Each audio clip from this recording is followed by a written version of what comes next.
Yeah, Yeah, yeah, go please. ahead, please. Yes, sir. Good morning, sir. Uh, our patient, a 35-year-old male resident of Mumbai, a professional driver by profession, came with the complaints of breathlessness on exertion since 2 years, exertional chest pain since 2 years, and one episode of syncopy. The breathlessness was gradual in onset and progressive, initially while walking up a hill or 2 flights of stairs, which progressed over the last 2 years to doing his household activities like taking a bath and wearing clothes. There was history of exertional chest pain, which was poorly localized and constricting in nature, which progressed over the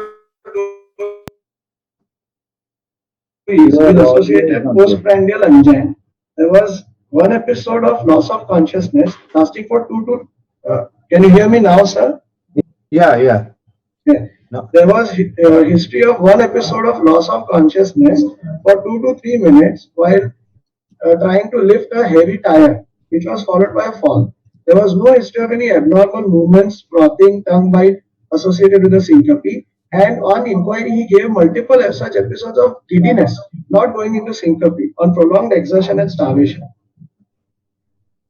There was no history of any orthopnea, PND, abdominal distension of pedal edema. No history of suggest any rest angina, palpitation, hello. You're not audible, or doctor. any seasonal variation of his symptoms or his hello. Yeah, now you are There audible. are, Yeah. yeah, yeah. Yes, yes, sir. Sir, on the negative history, there was no history of any orthopnea, PND, abdominal distension, or pedal edema. There was no history of any rest angina, palpitation, limb claudication, or headache. No history of any fever with joint pains, rash, or hemoptysis. No history of associated postictal confusion, bowel bladder incontinence. No history of seasonal variation of his symptoms or wheezing. No history of any bleeding per rectum, hematemesis, or any aphthous ulcers, or any cold intolerance, dysphagia, or hoarseness. On inquiry, patient for these complaints had visited a cardiologist 3 months ago to our inquiry. He came with these complaints and he was advised a procedure, which he said that they did a puncture over his groin and some special procedure was done. He had partial relief after his symptoms after this procedure for about 3 weeks. But again, the symptoms recurred. Hence, he came to our center. There was no history of any fever with migratory joint pains in childhood. No history of TB, diabetes, asthma in the past. He had a vegetarian diet, normal bowel and bladder habits, and sleep was normal. No history of any associated addictions. The family history was significant. Father had a sudden death, possibly sudden cardiac death at 40 years of age, and he had no past medical or cardiac disorders known to us. He comes from a low socioeconomic strata. I would like to. Yeah. Should I go Ca- ahead or should I? no, no, no. Can you summarize your history, please? Yes, sir. He is a 35-year-old young male presenting with complaints of exertional dyspnea and exertional chest pain over the last 2 years, progressing to NYHA class 3 with one episode of syncope and multiple episodes of pre-syncope. That was 6 months back, with a significant family history of possibly sudden cardiac death in the father, and also a history of no means there was a history of some procedure being done on him for this particular complaint 3 months ago. So based on this history, I would like to keep some differentials in terms of the systems involved, sir. So appears to be a cardiovascular system involvement with Okay. possibly could be Any particular reason that you yes, have taken the history of bleeding PR or melina in yes, sir. your negative history? Yes, sir. Anything, anything in Young your mind? patient, yes, sir. Young patient presenting with effort intolerance and typical chest pain, sir. So for the sake of possibility, he could be having GI blood loss, chronic GI blood loss, because of which he may have anemia. then these symptoms could be explained by that. And what is your provisional diagnosis? So, based on the, sir, I would like to keep a differential diagnosis. Either it is a valvular heart disease or with stenotic lesion, or it is a coronary artery disease, or it could be a subvalvular like Coronary artery HOCM, disease? subvalvular LVOT obstruction. So, No. Your differential diagnosis, you said, is coronary artery disease also. yes, sir. Second differential, sir. Okay. So I think what you need to do is you should say it is a left-sided obstructive lesion or a Yes, right-sided obstructive lesion or a fixed output situation, and then you start thinking of unusual things like coronary artery disease at the age of 35, Yeah, presenting Yes, with sir. syncope and everything. So basically, it is LVOT obstruction, whether it is at the valve or below the valve. It's a right-sided obstructive lesion, pulmonary valve, or below, or even pulmonary arterial hypertension situation. But yeah, classical angina, of course, points to a left-sided obstructive lesion. I think that should be the yeah. Yes, sir. presentation. I would like to correct myself. Okay, Uh, go ahead. Yes, Yes, sir. tell us. So on general examination, Why is he getting starvation syncope? Yeah. sir, What does this mean? Doesn't eat, doesn't drink? more You have often made- when he's thirsty, sir. When we asked him, it was when he was thirsty. No, what is the reason of syncope? When you have mentioned a particular thing that whenever he starved and he exerts, he gets syncope. So I want to know whether syncope comes on exertion It or comes on. syncope comes on starvation, or you need both exertion and starvation together to have the syncope. Yes, sir. Sir, the syncope had presented on exertion, and he had giddiness and pre-syncope on when he used to have means starvation. He said when he used to not drink also. Drink, yeah. Yes. So when he was dehydrated, Yeah, he yes, had sir. syncope. Not when he was hungry. No. Anybody can get dizziness and giddiness when you don't eat. Yeah, correct. So with these Okay. three, you have dyspnea, you have chest pain, angina, you have syncope. So what do you think of your LVOT obstruction? Is it fixed? It is dynamic? What is the possibility? Sir, I think it is dynamic because it is. Does the history help you in some way? Yes, sir. He has exertional syncope Family history. and with a positive family history of sudden cardiac death, sir. Possibly. That is. So you think it is a dynamic obstruction below the valve? Yes, sir. And the age is also fitting, sir. That is. So the only reasons you give are the age of 35, a family history of death at 40, and exertional angina to say that it is a dynamic obstruction. Is that so? I thought there were better pointers in the history than these. Yeah.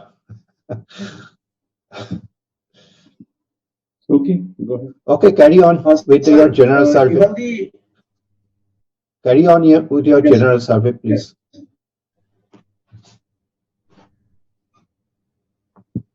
Yes, sir. So on general examination, the patient was conscious, cooperative, well. You would not consider rheumatic heart disease here? And Would you consider rheumatic heart disease here? You said it could be sir, dynamic. yes, sir.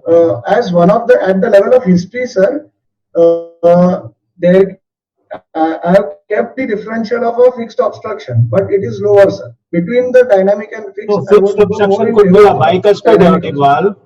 It could be rheumatic. Can it be rheumatic? On history, I cannot rule out rheumatic, sir, because 50% of the patients may be having asymptomatic, no history of any fever with polyarthralgia in the past. What is the age of presentation of a typical rheumatic aortic stenosis? Age of presentation of rheumatic stenosis would be Aortic stenosis. generally Rheumatic aortic stenosis will rheumatic aortic stenosis. How common will it be to have Will generally present isolated in the age? fourth or the fifth decade. It is isolated rheumatic AS is not common, sir. It is generally associated with the mitral valve disease, sir. So you're Okay, not with this, considering it, okay? So will you consider vasculitis, a large vessel vasculitis? Large vessel vasculitis, sir. Generally, if you are dealing with vasculitis, there would be history of fever with neck vessels and arthralgia. So that I could not elicit on the history, sir. Say what, Takayasus, no. Takayasus. Do you think that all large vessel arteritis will have those tender neck vessels and all? No, Can only you have arteritis, these symptoms in a large vessel arteritis, just presenting with these symptoms? Can you have? we can have, sir. We can have. Yeah. But What Takayasus large vessel generally would arteritis? present with, yes. So rheumatic is out, and you're thinking of an LV outflow obstruction, possibly a dynamic variety. Is that right? Yes, sir. Yes, sir. Okay. And this postprandial angina you said, was it a postprandial effort angina or a rest angina? It was postprandial rest angina. Okay. Postprandial rest angina. Is it unstable angina? Do you consider postprandial rest angina as unstable angina? Sir, in this patient, actually to put it as a unstable angina, patient was having those symptoms which were lasting for only 5 minutes, he said, and never was he taking any. Was only one reason why we are keeping it as atypical chest pain and with rest pain, but it was not typical except for the constricting quality. It used to last for only 5 to 6 minutes, he said, and it would get reverted on its own. Can you tell us a few causes of postprandial angina? Sir, it could be because of possibilities of postprandial angina. Postprandial angina in coronary artery disease, sir. It could be mesenteric artery ischemia.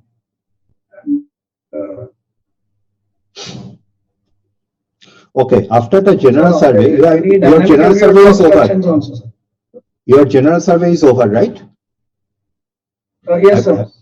Okay, after the general survey, what would you like to modify your provisional diagnosis? No, he has not told us the examination part yet. Okay, sorry. So Okay.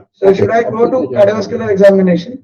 No, just tell us about general the examination. General Go to examination. these. Okay, sir. Blood pressure is important here, so tell us that. Sir, the pulse pressure is normal. The character of the pulse, sir, I am getting a bisperence type of character. So aortic stenosis appears to be less likely, less severe, because on this the pulse pressure is normal. Don't jump to conclusions yet. Don't Yes. jump to conclusions yet. Okay. Just tell us it Yes. is a bisvariance. Okay. Now Yes, go ahead. Please describe your findings, please. Yes, sir. It is a pulse was 90 beats per minute, regular good The volume, voice is cutting off no sometimes. radiofemoral delay, and the character of the pulse was bisperence in character. Yes, sir. Sir, can you hear me now, sir? Yeah. Yes, sir. Yes, sir. So all peripheral pulses were felt, and the carotid pulse was bisperence in character, sir. And the blood pressure was 114/70, and with no variation in the upper limb or the lower limb, so significant variation. And the jugular venous pulse was normal waveforms, not raised, no abdominal jugular reflex present. 5 And no centimeters if you pylorictus think clubbing is sinus or normal. lymphadenopathy, no peripheral signs of JVP 5 centimeters above sternal angle is just about normal, right? If you think you keep 5 centimeters above the sternal angle is normal, or is it 3 or is it 4.5? What has been the standard in your hospital? What is your standard teaching? Is it 5 centimeters above the sternal angle or 3 centimeters above sternal angle? Whatever you consider sir, normal. we consider 3 to 4, sir. So you mean it is elevated now? Yes, sir, but In the examination, be careful on that. I couldn't get. So is jugular venous pressure normal or is it elevated? Is You normal, have to commit something. You have to commit something. sir. Normal, sir. Okay, thank you. So try to, stick to what you've been taught.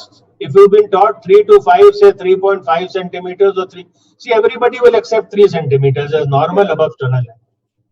And only when it is normal will you see the abdominal jugular reflux. It is not reflux, it is reflux. Yes, sir. It is already raised, then you don't need to do it. Okay? Yeah. So it is abdominal jugular reflux, and JBP has to be 3 centimeters of sternal angle to be called normal. Okay, go ahead, next slide. So on cardiovascular system examination, on inspection, the chest was bilaterally symmetrical, no precordial bulge. Apical impulse was visible in the left fifth intercostal space, just lateral to the midclavicular line. No other pulses were visible, no dilated veins, scars or sinuses. On palpation, the inspective findings were confirmed. Apex beat was palpable in the fifth left intercostal space, just lateral to the midclavicular line. It was sustained heaving type with medial retractions, and apex beat was palpable over two intercostal spaces, and a palpable How you S4 checked was there. for No other sounds were found. yeah? How you checked for medial retraction? So on the when the patient is lying supine, we look from the profile, sir, and we look for the retractions which are happening, sir. No, how you check for, there is a method of checking medial or lateral retraction. So how you did it? Using the 3-finger method, sir. 3-finger method? Is it? Your reference, please. What is your reference? Okay, I'm not sure, sir. carry on. Palpable S4. Actually, And, do read about this, because this is something which is very commonly asked and nobody is actually clear about it. What is medial retraction? What is median retraction? What is lateral retraction? All this is often asked in the examination, so be very clear on it. You put your one hand on the apex, the other hand in the left parasternal region, and see the area of retraction, or whatever. I mean, this is common teaching, so just revise that for examination. Be sure that is going to be asked. Yes, And if you like, you can consult. Yeah, you can consult Joseph Parlov's clinical examination. Okay. Yes, sir. Yes. So on percussion, the liver dullness was in the fifth intercostal space in the midclavicular line. Left border was corresponding to the apex. Right border was substernal, and second left intercostal space is resonance. On auscultation, the first heart sound was normal. Second heart sound was there was a normal inspiratory split. LVS4 is audible at the apex in the left lateral position. Just a second. Just a second. Yeah. In S2, you have to describe A2 and P2 separately. When you are describing S2, you have described the split. Very good. But you have to tell us about the A2 and P2, their intensity separately. So, how is your A2 and how is your P2? मैं सुन रहा हूँ sir. अरे आपने हमें लगा कि आपने दो ही लोगों को क्वेश्चन बोलने को कहा, इसलिए मैं चुप बैठा। नहीं, अरे Rakesh, why you are keeping silent? Hello. हाँ, नहीं, प्लीज कैरी ऑन सर। नहीं, पूछिए भाई। अरे बिल्कुल है सर। हाँ, मैं देखा नहीं है। हाँ, अब आप आ गए। अरे मैं हूँ सर, मैं इसलिए नहीं वो व्यू किया है कि उसमें क्या होता है कि वो नेट कनेक्टिविटी कम हो जाती है, इसलिए। नहीं, और राकेश तो गोवा में चला गया दिल्ली से। अरे सर मैं यहीं पर हूँ, आगे कहते नहीं आप। अरे अब मैं पूछता हूँ sir, hello. Yeah, carry on, please. Please go ahead. What is your A2 and P2? Yes, sir.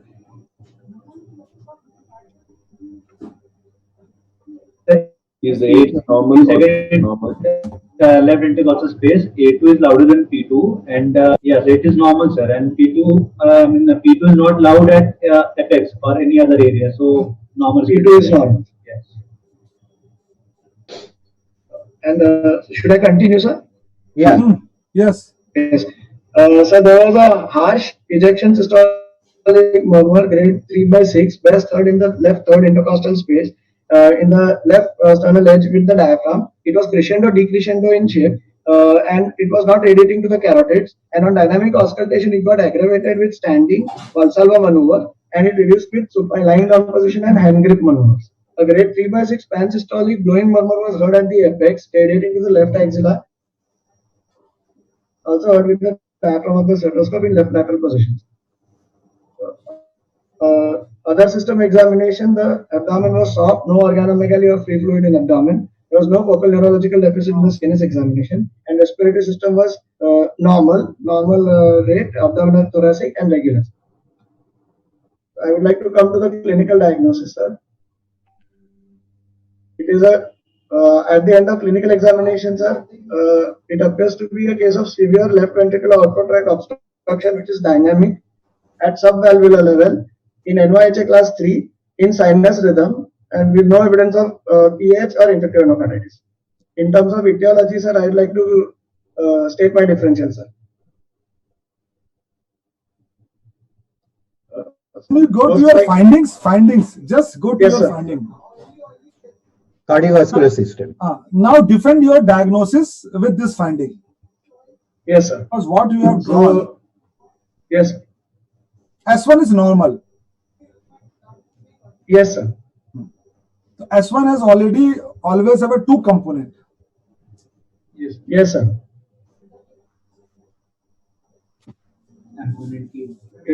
So sir. do you believe that aortics, hello? Yes, sir. S2 Yes, is sir. normal split. You It is normal. have not commented upon P2 or A2? Sir, it was the A2 and P2 both were normal. P2 was not raised, sir. Not loud, sir. Both were normal. Yes, sir. Okay. And on the examination, sir, I was getting a sustained heaving type of an apex, which was having like a triple apex beat. And on dynamic auscultation, the murmur at the base was increased with standing and valsalva and reduced with supine and hand grip, sir. So because of this, I think it is at the it is dynamic at the subvalvular level, sir. Your diagnosis commented upon severe LVOT obstruction. Yes. So Yes. with your finding, watch out the finding which says that it's a severe LVOT obstruction. What is triple apical impulse? Because you have not commented upon the peaking of the murmur. It is only one thing which is important to differentiate between mild, moderate, and severe aortic stenosis. Yes. It was late peaking, sir, and loud and late peaking. And does loudness correlate with the severity of AS? Peaking correlates, sir. Loudness. Yes. So you have not commented upon the peaking. So that is a very important thing, because without peaking, there's no other. Only Yes. the pulse and the peaking of the murmur is two most important thing. So it is Yes, peaking in the, it's late peaking or early peaking. What is your?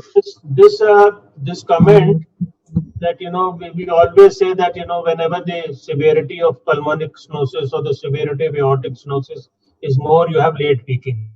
Now, does this hold true for all pulmonic and aortic stenosis, or is it different from the valvular and the subvalvular?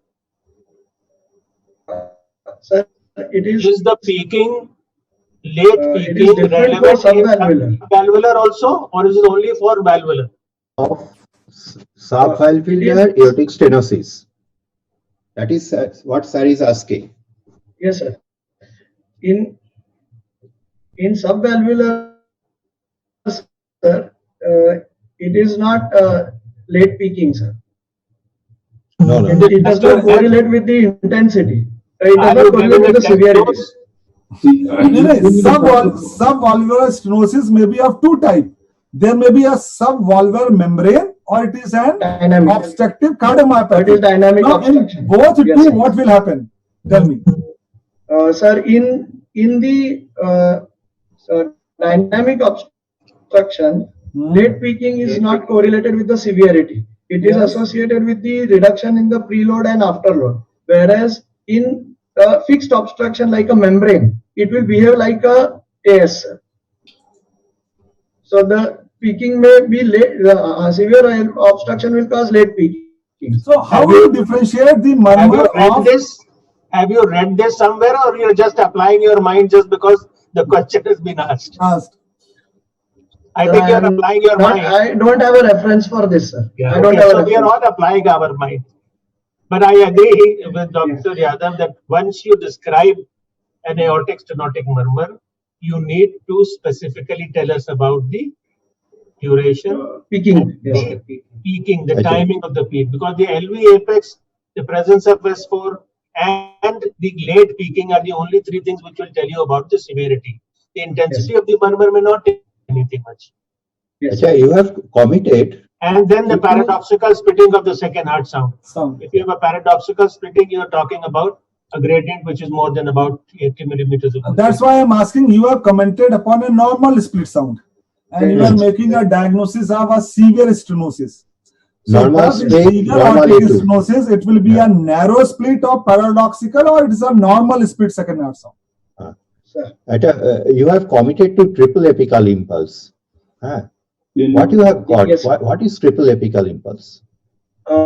Sir, in a typical apical impulse, we Because generally the Because what you Yes. have described, what you have shown Yes. in the slide, is it conforming with a triple apical impulse? sir, actually in the triple apical impulse we get two systolic pulsations and the S4, which is diastolic, late diastolic. So these three, when we try to palpate, we get a feeling that it's called triple ripple. So triple apex beats. So you have got a triple ripple here. Basically, In- classically, triple apex beat Yes, is sir. described in which situation? In LV aneurysms And second, and HOCM. does triple apex beat is being described in classical AS? No. No, sir. No, sir. Yes. Okay. Good. Okay, proceed. Yes. So now, based on this clinical diagnosis, Okay, go ahead. Sorry. yes, Sorry, one thing I want to ask, after you have finished your examination, yes. I want to ask you, what is there any relevance to ask this patient particularly about the bleeding PR? Yes. After In this AS, there is also associated angiodysphagia and colon. So level 5 region which is caused in severe AS, sir. If we not in this patient, but if there is a severe AS, they can have bleeding per. Okay, proceed with your investigations. So how is his pulmonary venous hypertension? Does he have pulmonary venous hypertension? No, sir. No pulmonary venous hypertension? No, sir. So what is the reason for class 3 dyspnea? Yeah. The dyspnea, now that we are dealing with in this patient, sir, which is having HOC and possibly the diagnosis. So the cause of dyspnea could be, one is because of the LVOT obstruction and coronary ischemia, because of reduced coronary flow, and second is increased demand. Excuse me. This Yes, is the sir. important cause of dyspnea in AS. Mhm. Sir, This is a important cause of dyspnea in AS. Coronary ischemia. no, sir. It is So- because of increased Tell demand. me, LVH. tell me the causes of dyspnea in LVOT obstruction. One is because of demand supply mismatch. Because LVH, there is increased myocardium demand, and the oxygen demand goes up. So Second, it will not lead to dyspnea. It will lead to angina. and there is diastolic dysfunction. That's not dysfunction. One, there is a diastolic dysfunction. Okay, very good. And the second is reduced, LVOT because of LVOT, there is reduced cardiac output. Reduced cardiac output. Number Pulmonary- second, good. And Third, third is coronary ischemia causing LV dysfunctions. नहीं वो तो acute नहीं होगा ना कि आप हाँ, accession कर रहे हैं and there is sudden. Yes, Sir, it may be coronary mismatch may lead to diastolic dysfunction or LV systolic dysfunction, which can lead to dyspnea. Other causes? There can be other system involvement, like There can be Tell me what is the most common cause of dyspnea in India in rheumatic heart disease? It may be non-cardiac causes. anemia. anemia. Anemia, very good. Mhm. It is being practically said that all rheumatic heart disease in India are anemic. Yes. So yes, very good. It is an anemia is an important cause. Other causes, can you enumerate? Sir, non-cardiac cause. Because you believe na, in severe AS, hypothyroidism. dyspnea is the last symptom. What are the symptoms? Chronology of symptoms in severe AS?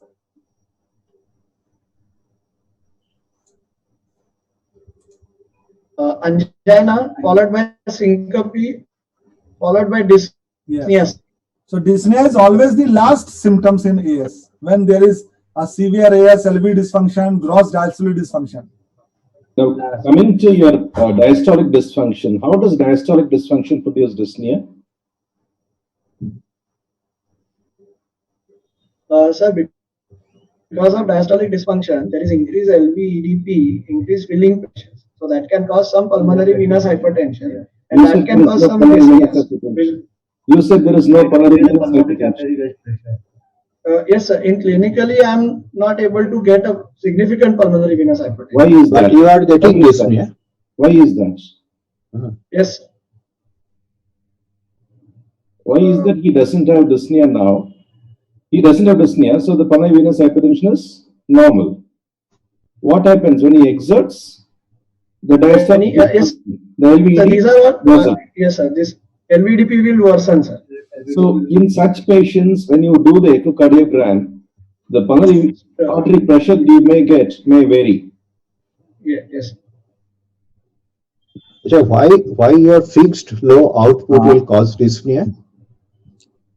Sir, There is not much of a time. Okay. I All think, right. Yeah. Investigations. Let us go to the yes, investigation. sir. So baseline investigations were within normal limits. Blood investigations. The ECG.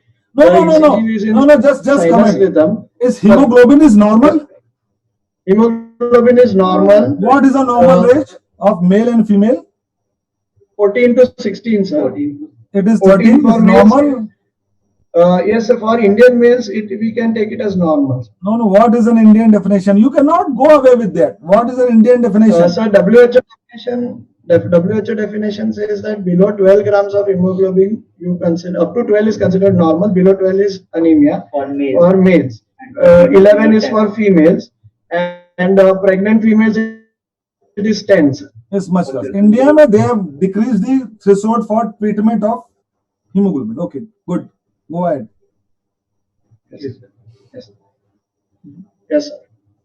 And sir, on in the ECG is in sinus rhythm. Axis is 0 degrees, sir, and there is LVH with strain pattern seen, sir. By there are deep symmetrical Pardon? tears in Hello? the You are not audible. You are not audible. You are not audible. Sir, ECG is in. Hello, yes, sir. ECG Go is back to the ECG. yes, sir. ECG is in sinus. Now, am I audible, sir? Yeah, Yes, sir. Yeah, Can you see? you are not audible. Yeah. Am I audible, sir? Yes, you are audible. Yes, sir. It is in sinus rhythm. The axis is 0 degrees. There is LVH with strain, sir. How much is And it? there is deep symmetrical T Can you inversion. No. Your axis is 0 degree. How much is how is AVF? Positive or negative? AVF is positive, sir. So can it be 0 degree? No, it can't be 0, sir. It is plus 60, sir. No, it's not a plus 60. Tell me the axis. It is a 45 degrees, sir. Axis is 45 degree plus. If you have a lead 3 which is a biphasic, Biphasic is in lead 3, man. Please see. Why is the biphasic complex? AVL is totally positive. AVL is predominantly positive. Positive. So it is a left means minus 30, sir. Yes, plus? Minus 30, sir. No, minus 30. Minus. Not a minus 30. It's not a minus 30. No. Plus 45, sir. Plus 45 degree axis is there, sir. You always say it's a 30 degree. I can believe it. No problem. Even if you say 45, we don't say anything. But when you say 0. Yes. Is that an issue? How will you differentiate these ST changes with ischemic ST changes? There's two type of ST changes because of left ventricle hypertrophy and because of ischemia. What is a classical difference between these two?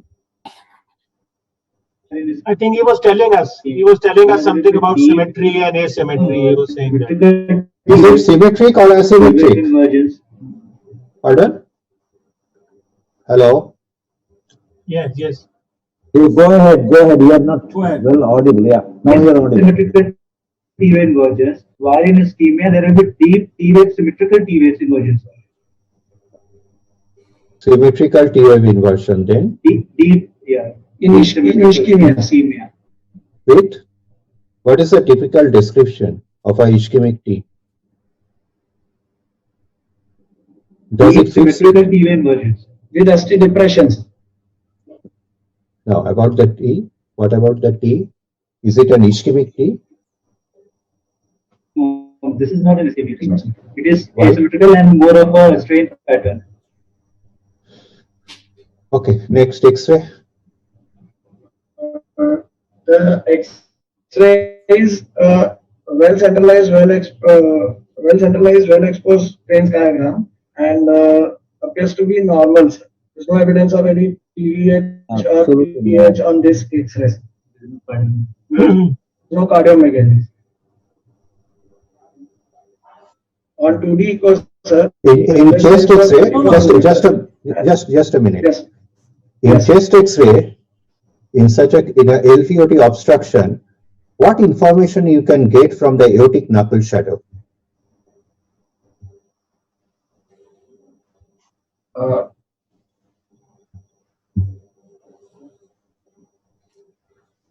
Do you have anything suspicion in There knuckle will or be ascending in order? LVOT obstruction. There could be dilatation of the. So, if there is aortopathy, then so there will be dilatation. There will be dilatation at the right upper border of. You will have an ascending aorta It is a- dilatation in a bicuspid valve situation, where you have an associated aortopathy. In all rheumatics, you might not get Yes, it. sir. You might get, but it for Aortic Yes, sir. bicuspid aortic valve, you have a suspicion when you have. Okay, yeah, aortic shadow, sorry. Now you have commented there is It is a the ascending aorta. What about the venous congestion? Do you think Yes. he has venous congestion? Doesn't have venous congestion. The upper lobe veins do appear prominent. What is Okay, the but it's only a radiological? soft film. Yeah, So yeah. let's carry on. Let's go to the echo Let's carry because on. time is short. Echo. On echo, sir, there was asymmetrical septal hypertrophy with the basal, mid, and apex dimensions at 18, 17, and 15 millimeters. Posterior wall thickness was 12 millimeters. There was systolic anterior motion with moderate eccentric jet of MR, posteriorly directed. There was a LVOT gradient at rest of 140 millimeters of mercury with grade 1 diastolic dysfunction, PM of 65%, and it was LA size was 34 millimeters.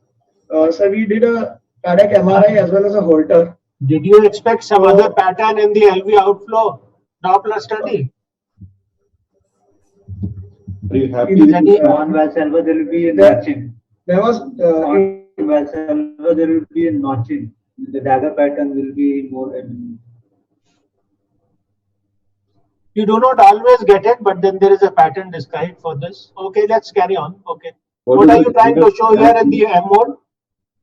sir, I'm trying to show the systolic anterior motion of the valve, sir. What does it tell you? What does it tell you? Is the obstruction severe? Had you not had the Doppler on this side, would it have meant a severe or a less severe obstruction? It would It's a show severe obstruction, sir. systolic- As there is early systolic anterior motion.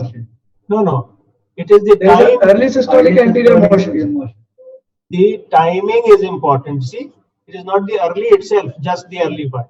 The amount Yes. of time the septum is in touch with the anterior leaflet, that also reflects on the severity. Yes. The more severe is the obstruction, the longer will be the time the Time of touching. leaflet will remain in contact with the IBS. So this Yes. does show some More than time. 30%. Okay. Carry on. Next one. Yes. Sir. On cardiac MRI, there was minimal fibrosis with HOCM with ASH, and septal dimensions were base was 20, mid was 18, and apex was 16 millimeters. Holter did not show any evidence of non-sustained VT or VPCs, no evidence of any sinus node dysfunction or AV block, and it was in sinus rhythm throughout the studies.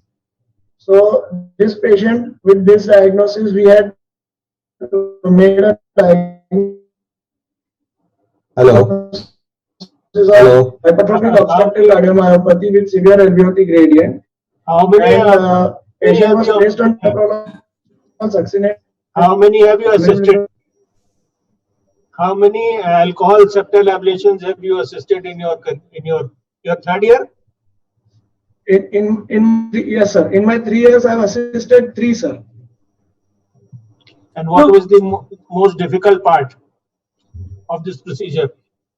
The most difficult part of this procedure was when the depot is created. After that, when we try to remove the balloon, it may spill, sir. And the CHV that may develop. Most difficult part is the procedure, not the complication part. Most difficult part is to localize the proper septal. So, right septal which we have to perform, means we have to ablate, sir. Yeah. Okay, so let's see how you localized it in this patient. Sir, before that, one question. Okay, please. Do you expect metoprolol to decrease the gradient? What are the drugs which are used to decrease the gradient? Is beta blocker is known to decrease the metoprolol is not. The metoprolol is not found to decrease the gradient. What are the drug of choice when you have a LVOT obstruction? There are two varieties, non-obstructive and obstructive. And drug of choice mentioned in the literature are different. Diazopyramide, sir. One is a diazopyramide, yes, which is being reintroduced in India. Second? Yes, sir. Verapamil, calcium channel blocker. And so then I will say that you have not used the optimal medications before subjecting this patient to alcohol septal ablation. Can you contradict me? No, sir. No, sir. So ideally, you should have a combination of calcium channel blocker and beta blocker. However, what happened when you have a resting gradient or provoked gradient of 140 at baseline? Do you expect that drugs are going to decrease the gradient to less than 30? No, sir. No, sir, definitely not. No. Would you like to add a diuretic? I think your time is almost over. Only 5 minutes more. Okay, go ahead.